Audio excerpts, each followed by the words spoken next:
Welcome to the reveal and room by room tour of my gingerbread dollhouse renovation. Looking back to where it all started this time last year, I cannot believe how far I've come and how much I've learned.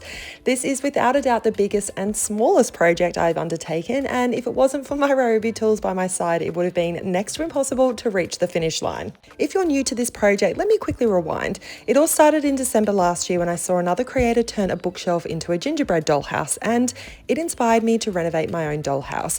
I went on a 4-month mission to find the perfect secondhand dollhouse and searched high and low on Facebook Marketplace, as well as all the local charity shops around me. As luck would have it, I found an old dollhouse at a charity shop and it was perfect. It was a special piece and was used in the shop for decorative purposes for years, but the ladies knew I would treat it with care and bring it back to its former glory. I felt very honoured and was excited to take it home and start planning. I've never done anything like this before, so I started researching and found Pinterest to be, as always, a great free resource. I leaned on my experience in DIY and upcycling to hit the ground running. I decided to do this renovation in stages, starting with the exterior and then moving inside to work on the floors, ceilings and walls, and then the furniture and decor, and finally finishing with the exterior and moving everything in. Each stage was quite overwhelming, but I found the best approach was to write down a list of all the things I wanted to accomplish, and then I broke that down into smaller, more manageable and achievable tasks. Okay, it's now time for the big reveal. On the outside, there is a popsicle stick shingle roof, cork painted walls for a delicious gingerbread effect, and a brick chimney.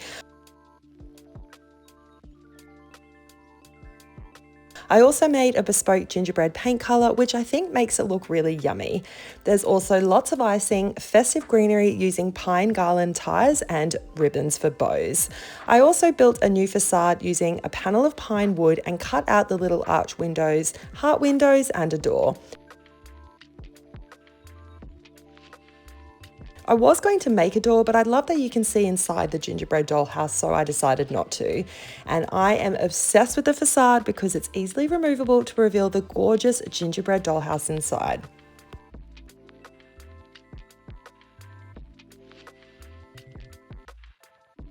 In the living room, there is floral wallpaper, popsicle stick timber stained herringbone floors, skirting boards and a burgundy painted ceiling, as well as my upcycled stone plinth wooden accent chair, our castlery sofa, a floor lamp using craft wood and thrifted fabric, my very own coffee table design, wall art, candlesticks, a mini Hessian rug, as well as a Christmas tree decorated with jewelry chain, gifts, a wreath, handmade gingerbread and candy canes, as well as teeny tiny stockings using thrifted fabric.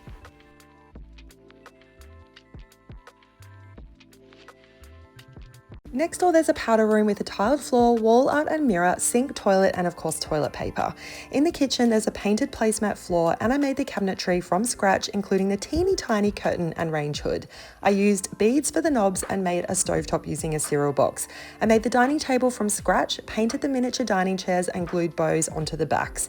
There are also little jars filled with quinoa sugar and flour, a coffee maker, a kettle, pots and pans, as well as floating shelves, recipe books, wall art, and the gingerbread men and candy canes I made with polymer clay.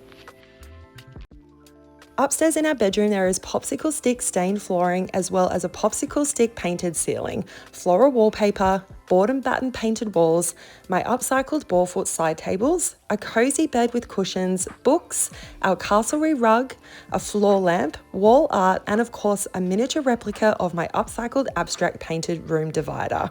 There are also more festive touches, including cute little gifts wrapped in bows, a mini tree and a wreath hanging above the fireplace.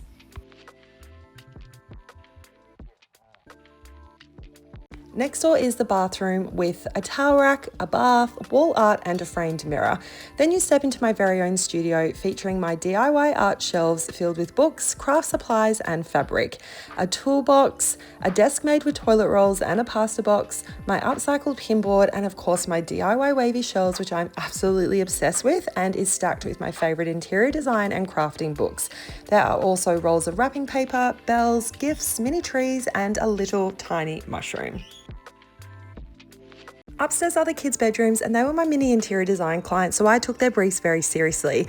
In Celeste's bedroom, there's floral wallpaper and popsicle stick flooring, a cozy bed with cushions and a fabric arch bed head, a mini gingerbread house which I painted, a desk, a little fabric stool, Christmas books, gifts, bells, mushrooms, wall art, mini Christmas tree, and a crochet coaster for a rug.